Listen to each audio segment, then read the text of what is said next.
Zhongshan, where I live, is only about 40 kilometers as the crow flies from the Special Administrative Region, the SAR, of Macau, described as China's Pearl by Xi Jinping today.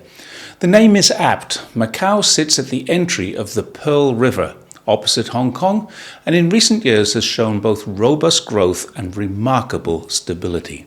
Just 5 years before I arrived in China, on December the 20th, 1999, the Chinese government restored its sovereignty over Macau, ushering the city into a new phase of development. As a foreigner living in the Greater Bay Area, I've been lucky enough to visit Macau many times, so I thought this 25th anniversary, which happens to be in the 75th year of the People's Republic of China, is a good time to make some observations about the place. First of all, it's been interesting to watch how the place has changed. When I first came here and wanted to visit Macau, it was a very slow process, usually requiring an overnight stay, starting with 2 hours on a bus before leaving the mainland at Gongbei in Zhuhai, which could take several hours too. It's now down to 16 minutes on a high-speed train and allowing for getting to the station from home. The entire process, from leaving my front door to the 10 minutes or so to leave the mainland and enter the SAR, now takes less than an hour. Back then, Macau was famous for gambling and tourism. Unfortunately, organized crime goes hand in hand with gambling. It's no secret there's a lot of money to be made from gambling, but there's a lot more to be made from the criminal activities surrounding it.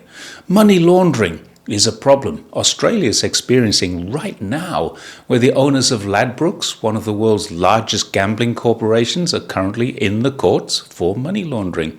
And even the famous Packer family have had some serious money laundering penalties.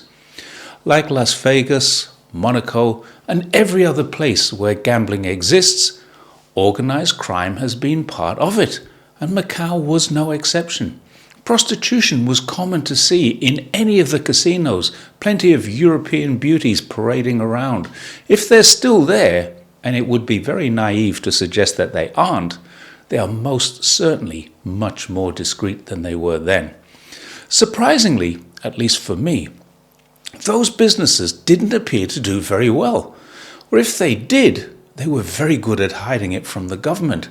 At the time that it was handed back, the GDP of Macau was going backwards. Now, when a place is so popular and thousands of people are coming to gamble, spend money, have holidays, and it's still showing a loss, then there's obviously something wrong. And what was wrong was that much of the money was hidden in black markets. There was plenty in circulation. It was just hidden under the table. China changed all of that. And although the criminals and perhaps some of the less honest customers wouldn't be too happy, people who live in Macau, people who want a holiday, and people who just want to have some fun in a casino are well pleased. The Treasury and local government of the SAR must be pleased about it too, because since sovereignty was restored, the economy has risen sevenfold to become the second richest city in the world. Instead of all that money going into deep criminal pockets, it's now going into infrastructure and lifestyle improvements for the people of Macau. Looking around the region, it's obvious that many people don't go to Macau just for gambling. The region is diversifying and growing in many other ways. Each time I visit, I'm amazed by this diversification. But it isn't just the daily visitors helping the economy. Because of space limitations, Macau has got the world's highest population density. There are and were issues with the region, how it could grow. And these concerns were eased in 2021 when it was proposed to use Hengqin, a part of Zhuhai, as a deep cooperation zone. There's a new science and technology park in Hengqin, and there's a massive push into both traditional medicines and new medical developments, as well as huge trade increases with the Portuguese-speaking world. The addition of Hengqin has done several things for Macau. It's allowed businesses to expand into more space. It's opened Macau's business to Chinese clients, and Chinese businesses can access Macau's markets. Much easier than before.